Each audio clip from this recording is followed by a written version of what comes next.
Welcome back, matcha lovers. Today is all about part 3 of our series on no milk matcha. This time we are going to make clear matcha.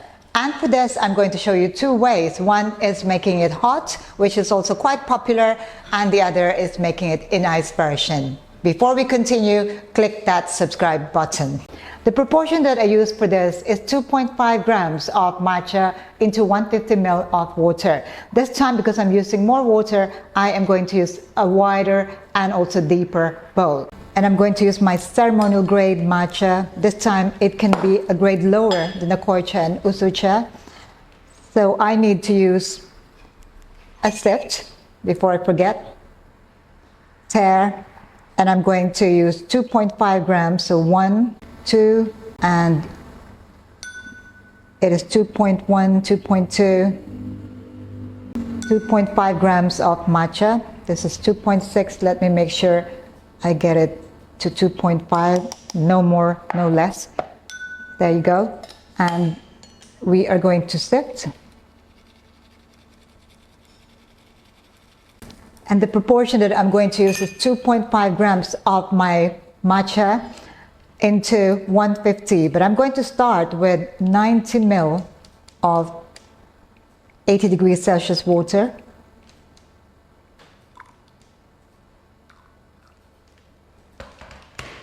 And then I'm going to add the rest later. So here is my whisk. So whisk slowly, touching the bottom of your bowl. And then you go fast, lifting up your whisk.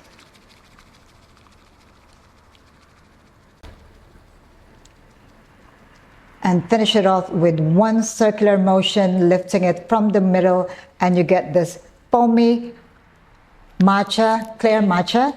And then I'm going to bring it up to 150 ml. I'm going to add 60 ml of hot water.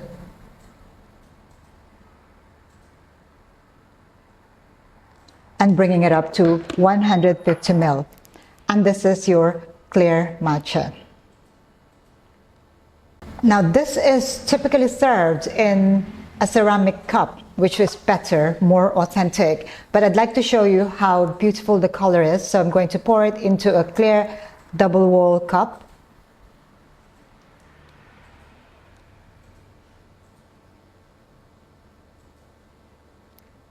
And you can see that beautiful, vibrant green color of clear matcha in hot version.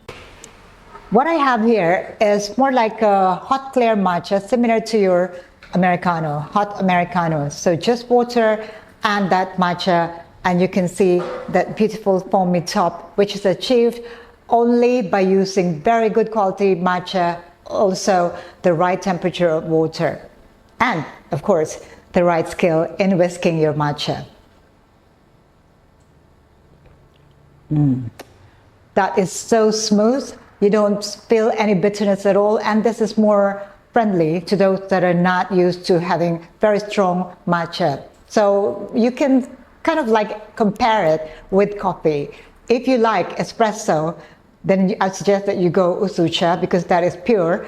And then if you like your coffee a little bit more diluted, then have an Americano. And in this case, a clear matcha, more diluted with water, but you have the same nutrients in there, and also you can enjoy it for a longer period of time. You can also serve this ice, and all you have to do is to put this over ice. However you prefer to prepare it, I suggest that you come up with the same ratio as I have shown you here today.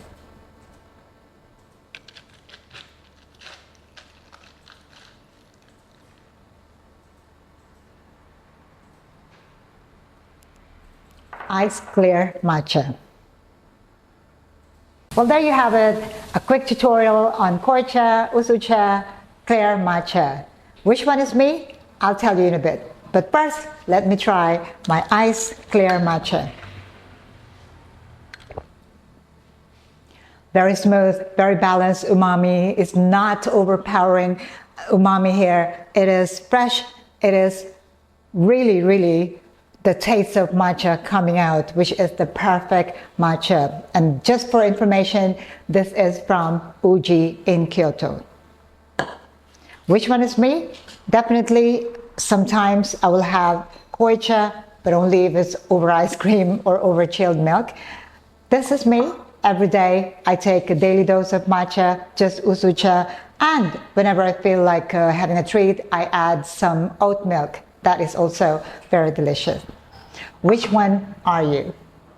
Let me know when you tried all of these drinks, but make sure, as I have said, you get a good quality ceremonial grade matcha. If you try this with, say, premium grade matcha, not quite this level, you might be turned off for life. So make sure you go to specialty matcha bar like Ritual Matcha Bar in Bangkok to give this a try. That's all I would like to share with you today. If you have any question at all, or you would like me to cover anything in my future video, matcha, coffee, or milk tea, do let me know in the comment below. Make sure you click that subscribe button for more of these video tutorials. I'll see you again next time. Thank you for watching. Ciao for now.